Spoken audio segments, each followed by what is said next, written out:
বাপের প্রতিষ্ঠানে সন্তান যখন বসে, ম্যানেজারও যদি বাপকে বলে কখন আসে কখন যায়, ওর তো কোনো ঠিক ঠিকানা নাই। বাপ এক দুই দিন শুনে, হয়তো তৃতীয় দিন বলে তোরা তো মাথা ব্যথা কেন, প্রতিষ্ঠান তো আমার, ছেলেও আমার, কখন আসলো কখন গেল এটা নিয়ে তোর মাথা ব্যথা কি? ঠিক না?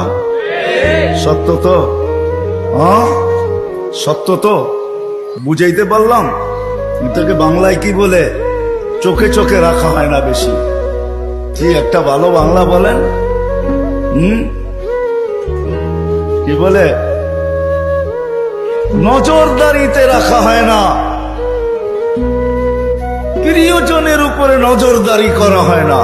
কখন আসলো কখন গেল, ক্যাশ থেকে কি নিল কি রাখলো, বাবা বলে নিল তো আমার ছেলেই নিচ্ছে, অন্য কেউ তো নেয় নাই।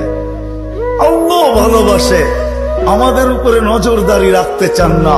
এই জন্যই কোরআন দিয়ে আমাদেরকে বুঝাইতে চান, ইয়াফু আন কাসীর, তোমাদের অনেক গুনাহ এমনি মাফ করে দিন।